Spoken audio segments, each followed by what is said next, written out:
a unção do Senhor, o bálsamo do Senhor seja sobre a nossa vida. Amém. Quero convidá-lo a abrir a sua Bíblia no livro de Ruth. Josué, Juízes, Ruth. Vai estar lá mais no começo da Bíblia.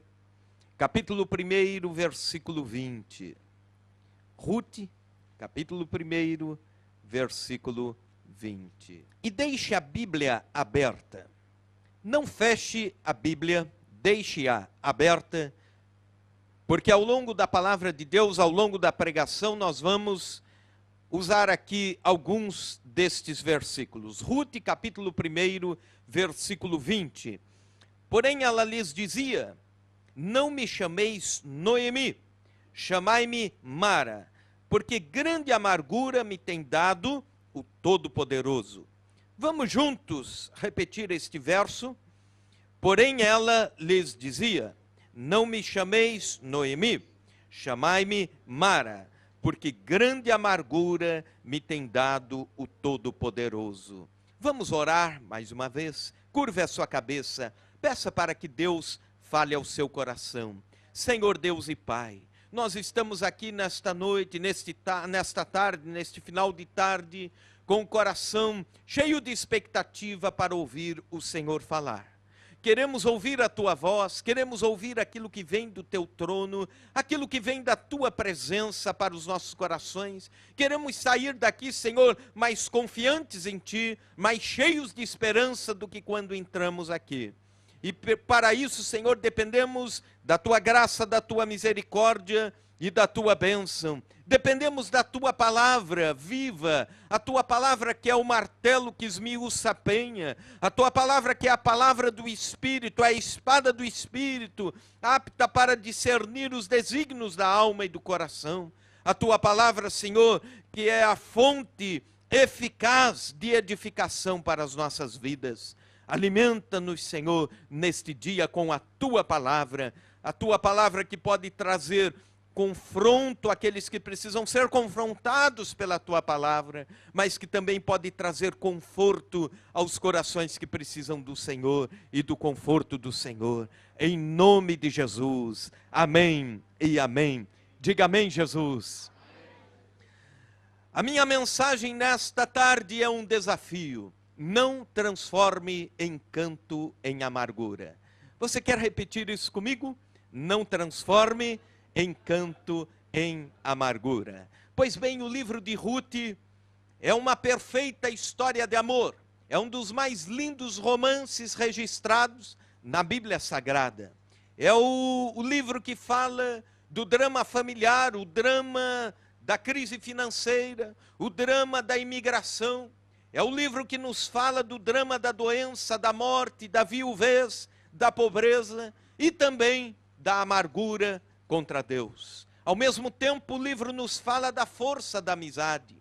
O livro de Ruth nos fala da providência divina. O livro de Ruth nos fala da recompensa da virtude. Este é o livro de Ruth. Para que você entenda melhor o versículo que nós lemos.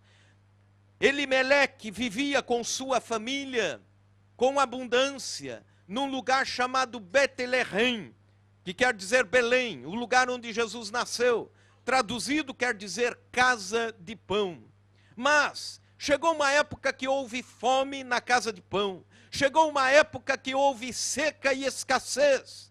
E ele não acreditando, não crendo que na casa de pão haveria pão, que na casa de pão haveria abundância, que a fome iria passar, que a escassez iria passar. Ele reuniu sua esposa Noemi, seus filhos Malom e Quilion, e foi para uma terra distante, a terra dos Moabitas. Chegando lá, nada das expectativas daquela família imigrante, nada das esperanças se transformaram em realidade. Logo veio a enfermidade, Elimeleque morreu.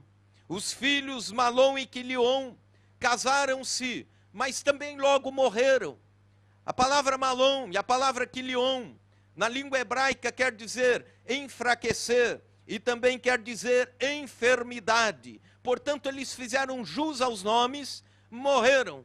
e de repente está Noemi sozinha, está Noemi com duas noras, Orfa e Rute, e ela diz para essas noras: fiquem aqui, ou então vão adiante, encontrem alguém para ter de volta a vida de vocês, reconstruir o lar de vocês, os sonhos de vocês, porque eu estou amargada, eu não suporto mais ser chamada de Noemi. E Noemi na língua hebraica quer dizer encanto.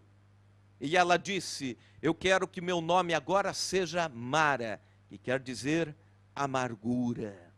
E ela queria transformar encanto em amargura. A história de Noemi nos ensina, nos alerta, porque muitas pessoas hoje em dia querem transformar encanto em amargura, ou estão transformando sua vida, suas atitudes, suas palavras em amargura.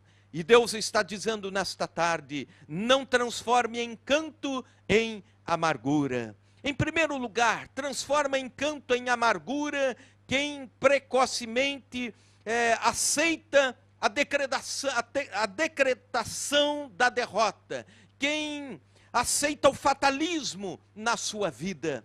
Transforma encanto em amargura quem antes da luta já baixa a guarda e diz: eu já perdi a luta.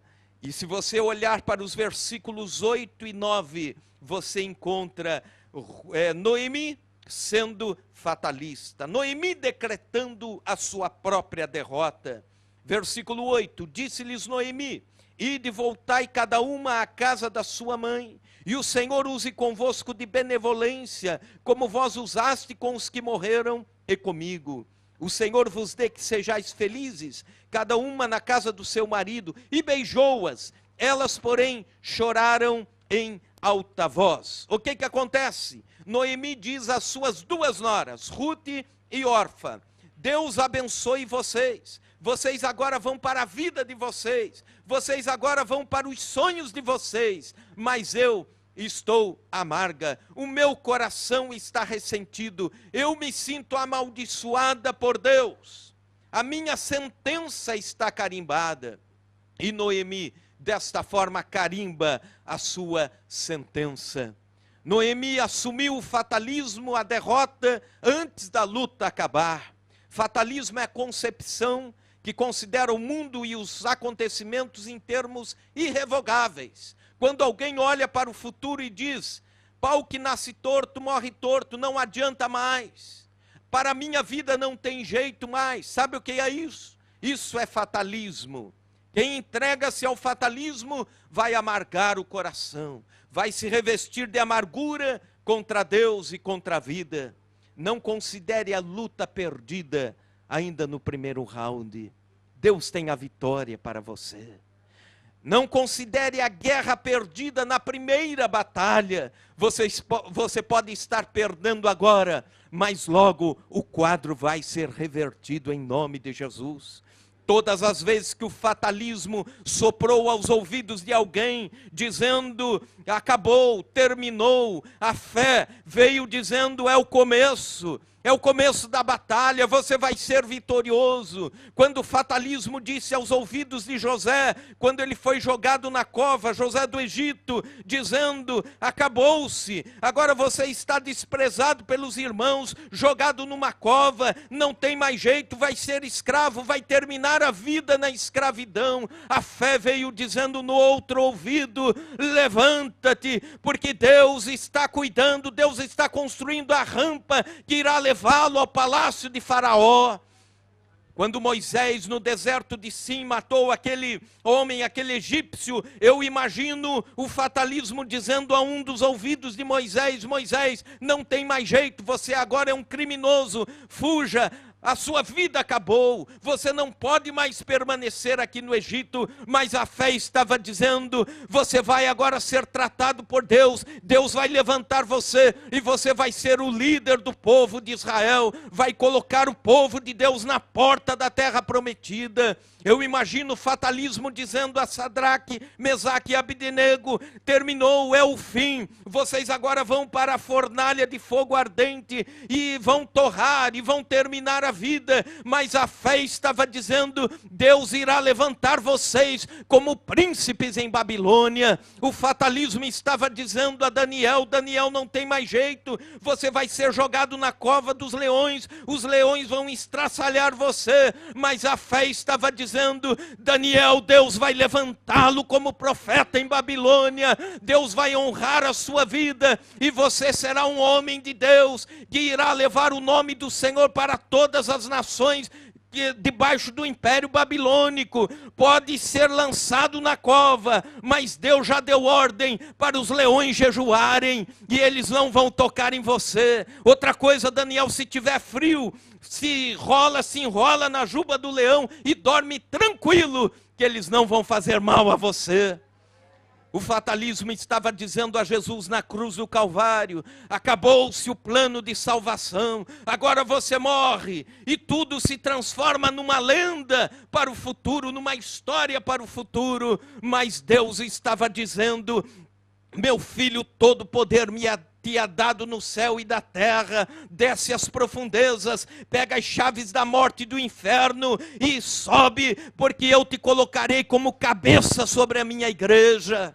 Talvez o fatalismo esteja dizendo a você: seu casamento não tem mais jeito. Talvez o fatalismo esteja dizendo: sua vida profissional está no fim. Talvez o fatalismo esteja dizendo: sua vida cristã terminou. A fé está dizendo: está começando. Deus tem o melhor para você. O futuro está por vir e Deus tem o melhor no futuro para você. Não entregue-se ao fatalismo. Transforma encanto em amargura quem profetiza derrota para a sua vida. Transforma encanto em amargura quem profetiza o fatalismo sobre a sua vida. Profetize o melhor de Deus para a sua vida. Em segundo lugar, transforma encanto em amargura quem limita a Deus às possibilidades humanas. Veja comigo o versículo 12 do texto que lemos. Noemi diz: tornai filhas minhas, ide-vos embora, porque sou velha demais para ter marido. Ainda que eu dissesse, tenho esperança, ou ainda que esta noite tivesse marido e houvesse filhos, esperá-los-ies até que viesse a ser grandes, abster-vos-ies de tomardes marido? Não, filhas minhas. Veja bem, quando morriam os filhos, a sogra, a mãe, gerava mais filhos e oferecia esses filhos às noras viúvas, dizendo: olha, a família vai continuar. Faleceu o seu esposo, mas aqui está o irmão dele, mais novo, e você pode casar com ele. E aí preserva-se os bens da família, preserva-se o nome da família, preservam-se as heranças e assim por diante. Mas morreram os 2 filhos.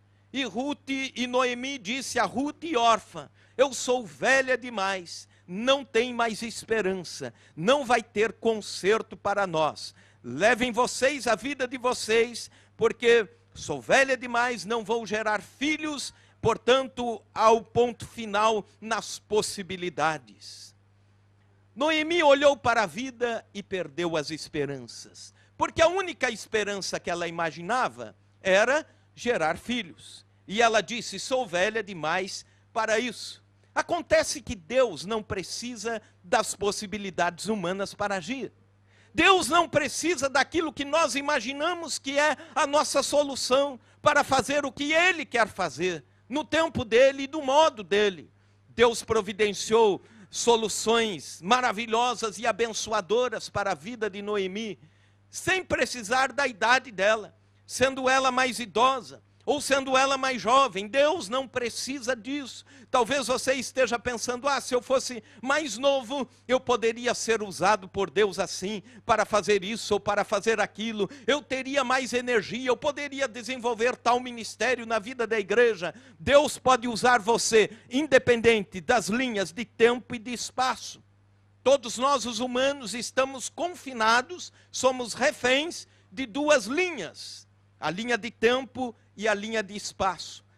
Nada acontece para nós fora dessas duas linhas, tempo e espaço. É por isso que nós temos dificuldade de entender a eternidade de Deus. Como que é isso? Deus sempre existiu e sempre vai existir. A nossa mente não alcança. Por quê? Porque estamos confinados à linha do tempo. Como é esse negócio de Deus saber todas as coisas que estão acontecendo no mundo? Não sabemos, porque estamos confinados à linha do espaço.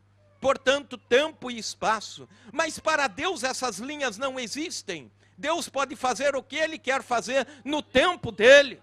Por exemplo, aos 100 anos de idade, Abraão foi pai de uma nação. Com 40 anos de idade, Moisés feriu aquele egípcio, fugiu do Egito. Com 80 anos de idade, Deus o chamou, o vocacionou. Moisés, volta para lá, você vai conduzir o povo para Canaã. E com 120 anos de idade, Moisés encerra a sua vida, mas também dá cabo à sua missão, encerra a sua missão e coloca o povo de Deus às portas da terra prometida. Com 85 anos de idade, Caleb estava pronto para ir para a batalha e para voltar da batalha. E veja o que ele diz a Josué, seu companheiro, quando eles chegam na terra prometida. E agora eis que o Senhor, como falou, me conservou em vida estes 45 anos. Desde o tempo que o Senhor me falou esta palavra, andando Israel ainda no deserto. Eis que hoje tenho já 85 anos. E qual era a minha força? Então, tal é a minha força agora. Tanto para sair à guerra, como para voltar da guerra. Transforma encanto em amargura quem se acha novo demais para alguma coisa, ou velho demais para alguma coisa. Deus pode fazer o que Ele quer fazer na sua vida, independente de quem é você, independente da sua história de vida, independente da sua idade. Mas também transforma encanto em amargura quem interpreta as tribulações como maldições de Deus. Veja comigo o versículo 13, a última parte. A mim me amarga o Senhor descarregado, o ter o Senhor descarregado contra mim a sua mão. Noemi associou seu sofrimento, a perda do esposo, a perda dos filhos, à maldição de Deus. Ela disse, Deus descarregou sua mão sobre mim, Deus amaldiçoou minha vida. Noemi associou o sofrimento e a tribulação com punição de Deus, com castigo de Deus. Acontece que Deus não estava trabalhando contra ela, Deus estava trabalhando a favor dela. E ela não conseguia entender isso, por causa das lágrimas, por causa das tribulações. E quantas vezes, por causa das lágrimas, da tristeza, por causa das perdas, por causa das situações adversas, você tem perguntado, será que Deus está me punindo? Será que Deus está me castigando? Será que a mão do Senhor está contra mim ou a favor de mim? Eu quero te dizer, Deus está com a mão sobre você, mas para abençoar você. Não associe sofrimento humano a castigo de Deus, senão você amarga o coração contra Deus. Não associe sofrimento humano a punição de Deus, senão você amarga o coração contra Deus.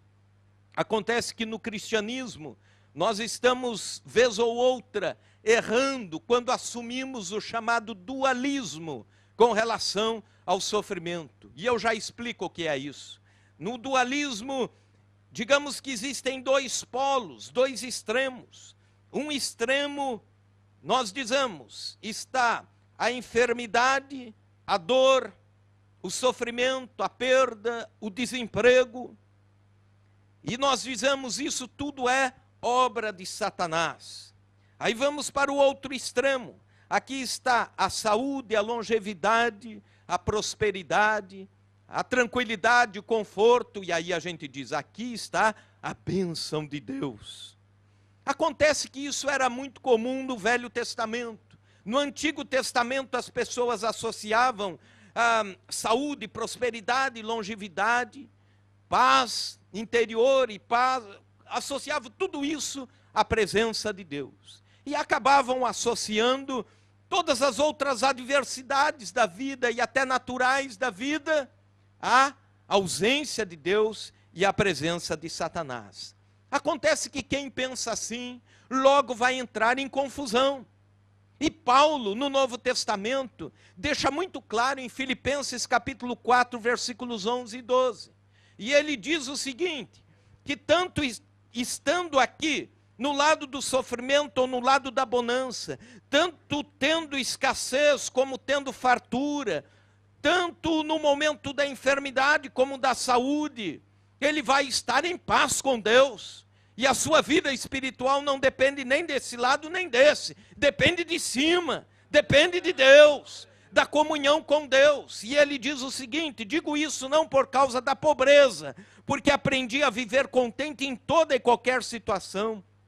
Tanto sei estar humilhado, como também sei ser honrado. De tudo e em todas as circunstâncias já tenho experiência, tanto de fartura como de fome, assim de abundância como de escassez. Viram isso? Ele está contente, independente da circunstância. Se você não estiver contente, independente da circunstância, você pode amargar o coração contra Deus.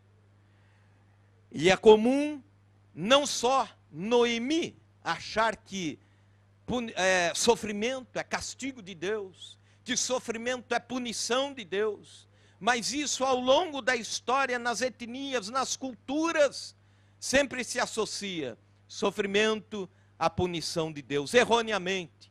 Querem ver uma coisa? Há um livro intitulado Teoria sobre a Doença, que traz um levantamento de uma pesquisa feita em 139 comunidades étnicas ao redor do mundo.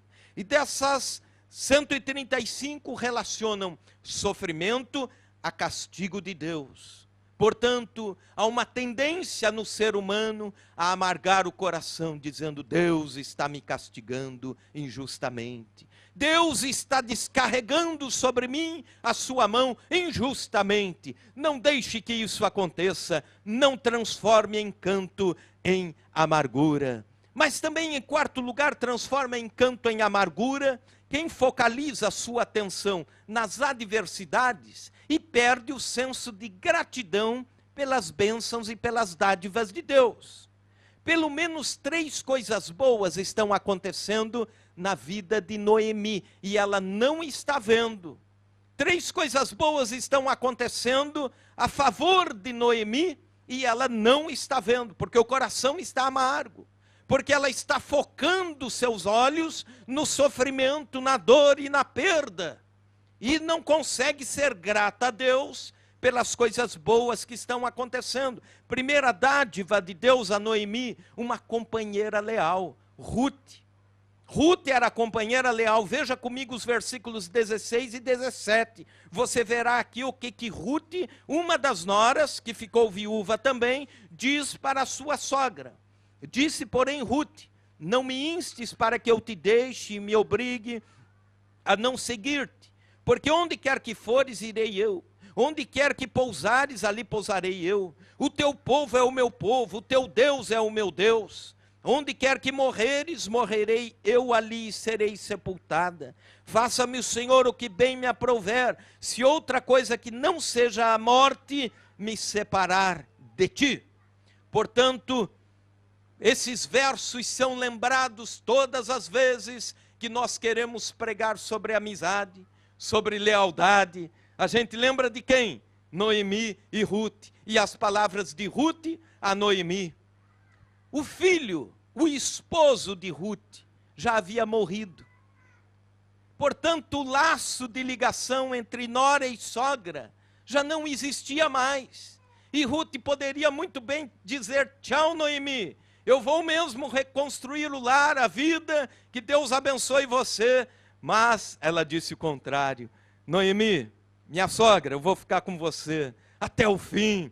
Se tiver que sofrer, a gente sofre junto. Se tiver que sorrir, a gente sorri junto. Se Deus restaurar, restaura a mim e a você juntas. Mas nós vamos estar juntas. Isso é lealdade. Normalmente, é a nora que não gosta da sogra. É ou não é? Ou é só lá no Brasil que isso acontece? Lá no Brasil se diz o seguinte, que a boa distância para morar da casa da sua sogra é não tão longe que ela venha com as malas e não tão perto que ela venha de chinelinho. Lá no Mato Grosso do Sul, onde morei, diziam o seguinte, que sogra é que nem onça em extinção. Todo mundo defende, mas ninguém quer ter uma em casa. Mas isso são as más línguas que falam. Eu quero dizer com isso para você que Deus deu uma nora leal a Noemi.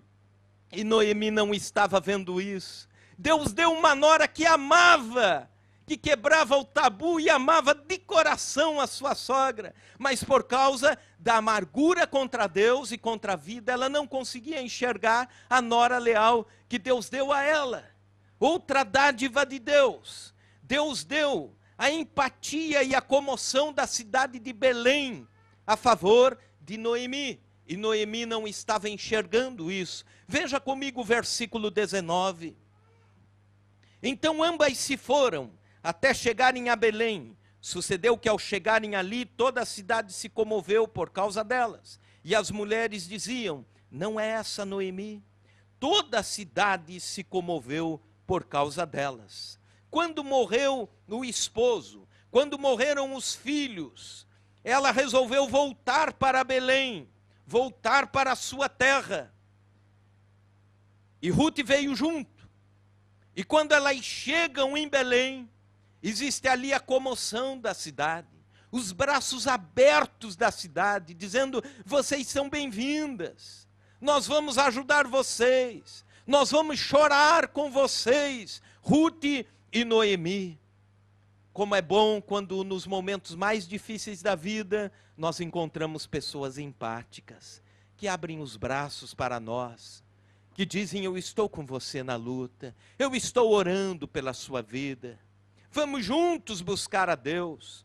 Como é gostoso quando a gente encontra pessoas dispostas a carregarem o fardo da tristeza, da dor, da angústia, nas estradas mais íngremes da vida, nos momentos mais escuros da vida.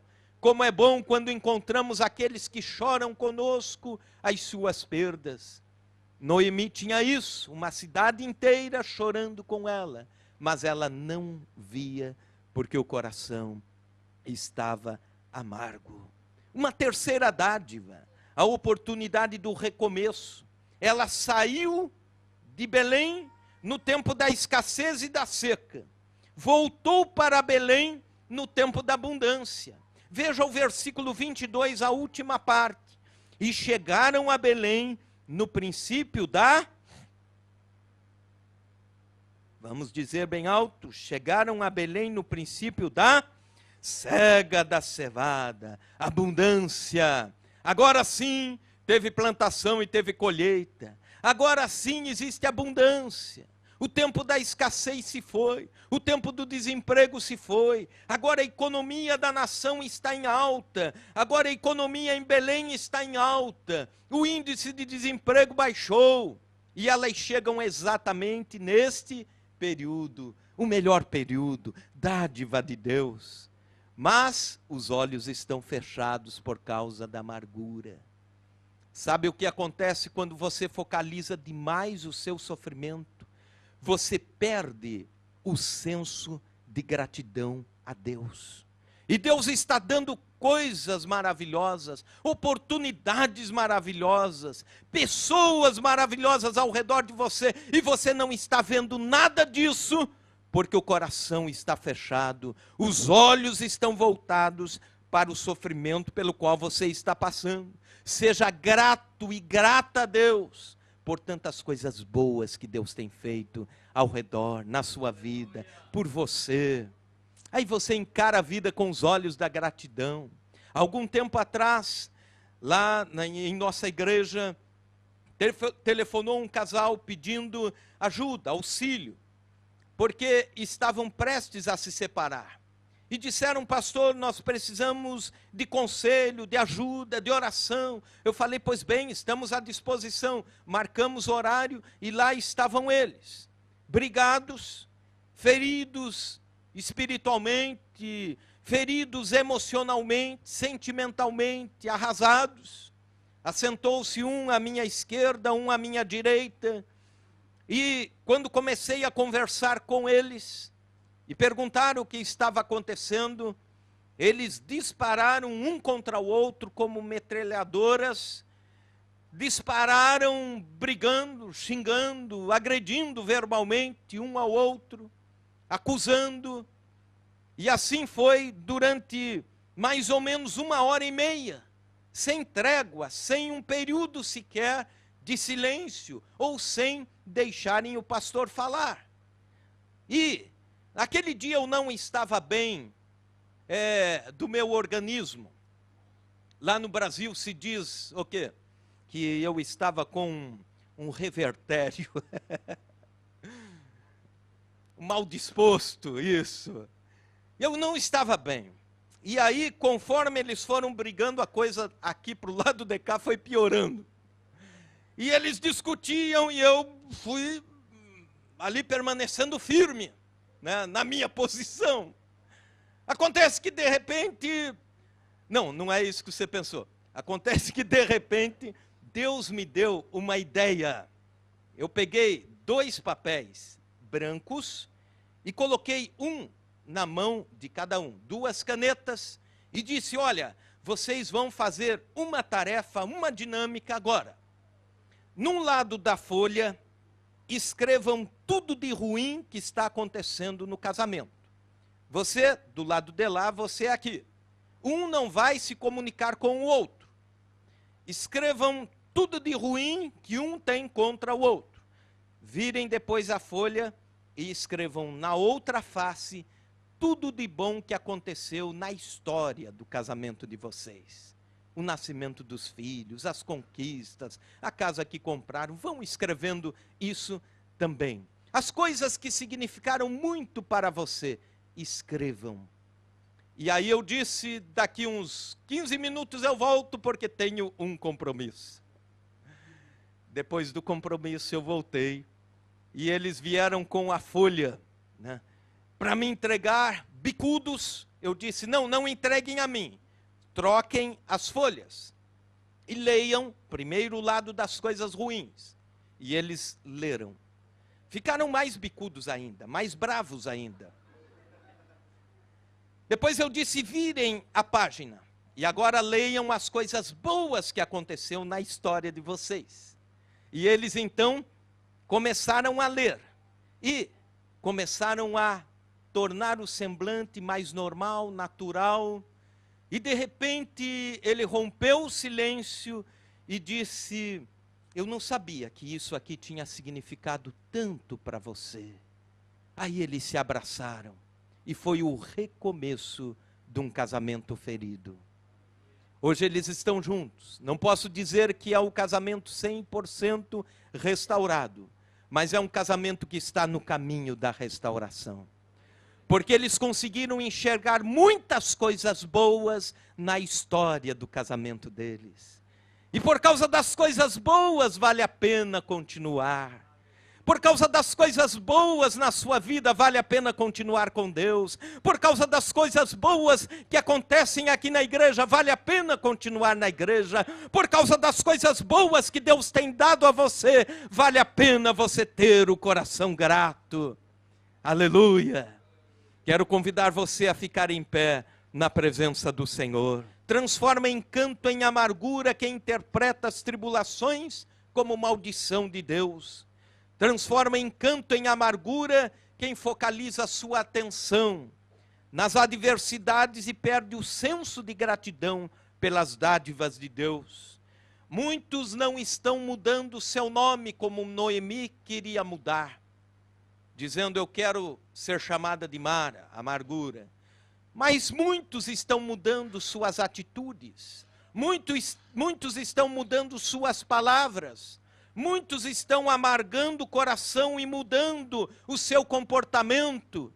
Estão transformando encanto em amargura. Deus está dizendo para você nesta tarde: não transforme encanto em amargura. Deus quer que você continue sendo esta pessoa maravilhosa que você é, esta pessoa encantadora que você é, não transforme encanto em amargura. Eu quero convidar você agora a baixar a sua fronte, fechar os olhos. Nesse momento lembro-me de um casal de missionários, jovens apenas com um filhinho, que na década de 50 saíram de Estocolmo, na Suécia, para servir a Deus em solo africano, para levarem a palavra de Deus às tribos mais distantes do interior da África, e foram para o chamado Congo belga. Chegando lá com o coração cheio de expectativa e esperança sobre o trabalho que iria acontecer, David Flood e Sveia Flood, o casal, sofreram lutas, inúmeras adversidades, e por fim Sveia, a esposa, teve mais uma filhinha chamada Aina. Depois ela teve uma série de malárias e ficou tão fraca que ela não podia levantar da cama. Um menininho das tribos ao redor levava todas as tardes uma cesta de frutas para Sveia. Sveia retribuía isso contando historinhas da Bíblia para este menino. O tempo passou e Sveia enfraqueceu e morreu. O dia em que David enterrou Sveia, sua esposa, ele ainda sem ter condições de fazer um ofício fúnebre mais nobre, mais digno, com os galhos de árvore cortados a facão, ele fez o caixão, enterrou sua esposa, e com raiva de Deus, ele disse: Deus, você nos trouxe aqui para a África, para não nos dar uma alma salva sequer. O Senhor nos trouxe para aqui, para não salvar ninguém, não fazer nada, e ainda matar minha esposa. E agora eu tenho um filho e uma filhinha, não sei nem o que fazer da vida. E ele disse: de agora em diante, eu não vou mais falar do Senhor, não vou mais pregar, não vou mais anunciar o Evangelho. Ele amargou o coração e fechou o coração. Voltou para a Suécia com seu filho e deixou a filhinha para um casal de missionários cuidarem.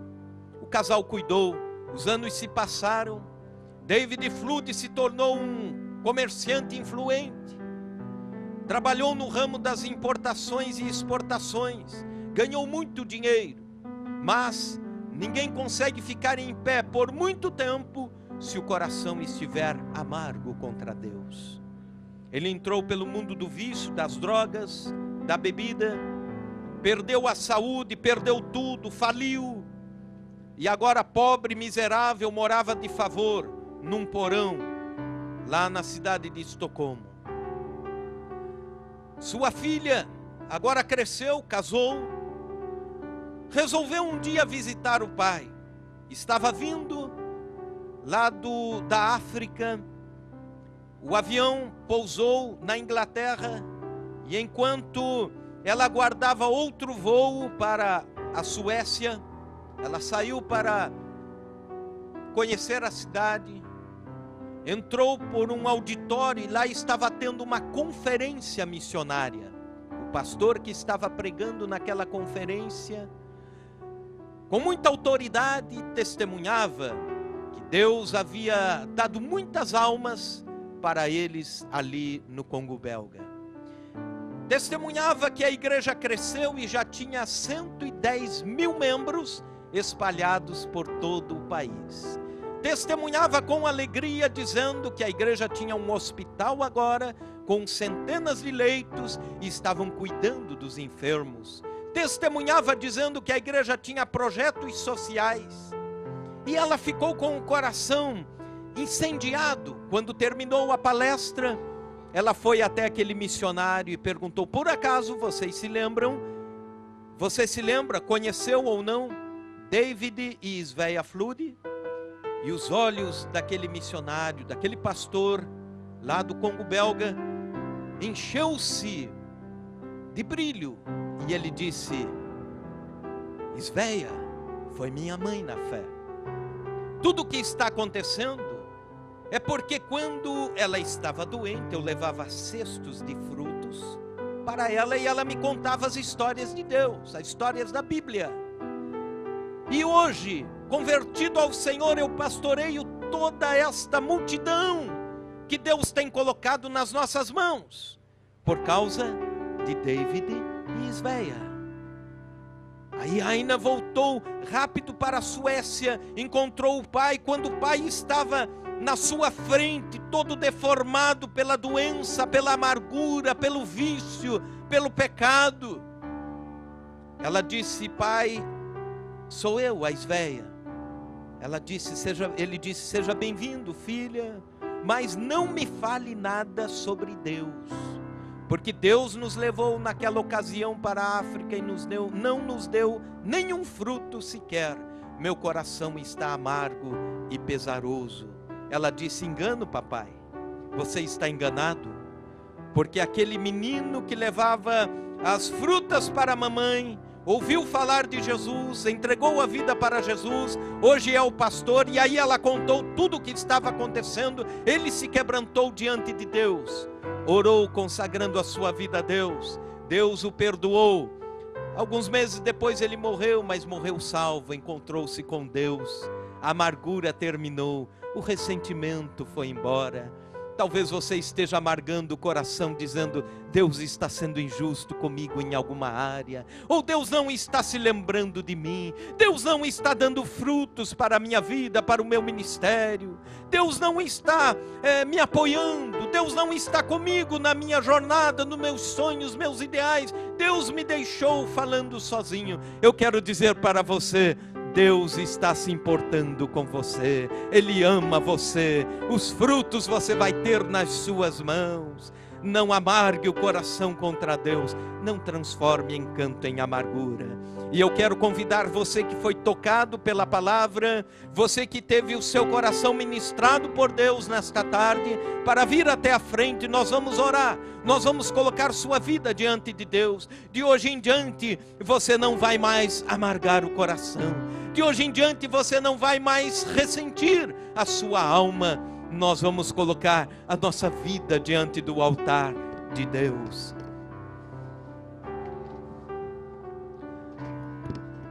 Não focalize as adversidades, focalize as bênçãos de Deus no meio das adversidades. Não interprete as tribulações da vida como maldição de Deus. Não limite Deus às possibilidades humanas.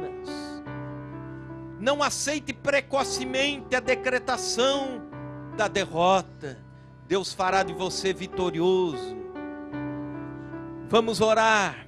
Eu peço aos irmãos que estão nas cadeiras, estendam a mão direita aqui para a frente para nós orarmos.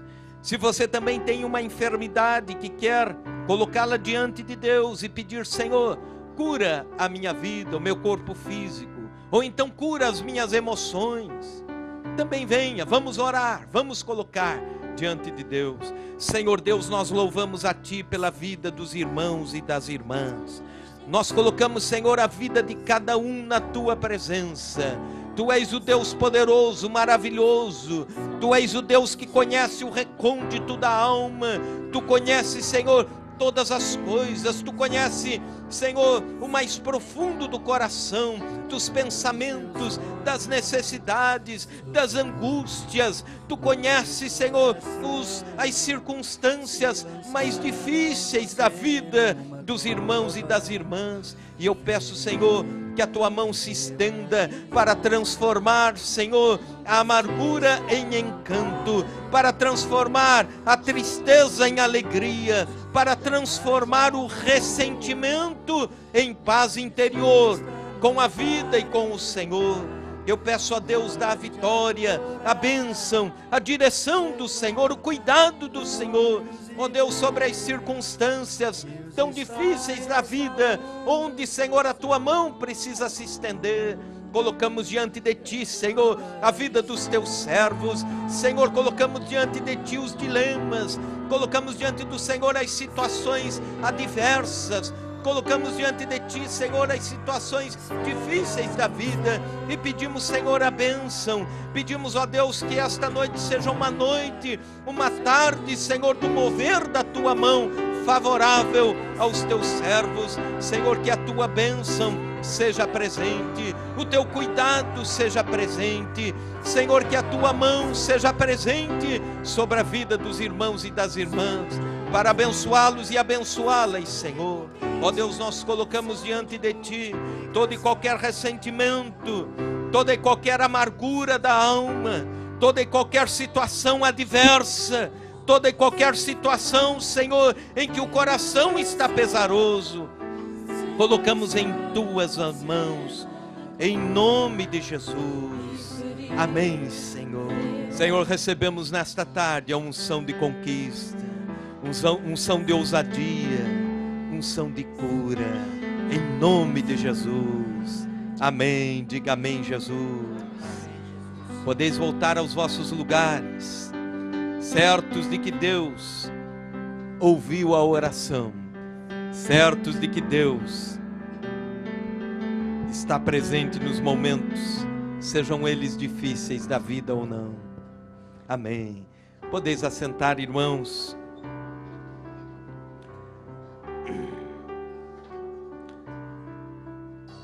Quero mais uma vez agradecer aos irmãos, que Deus os abençoe. Orem por mim, orem pelo meu trabalho, pela minha igreja, pela igreja que pastoreio lá no Brasil, para que Deus esteja sempre à frente da sua obra, da sua seara, para que Deus cuide dos irmãos aqui, mas cuide dos irmãos lá também.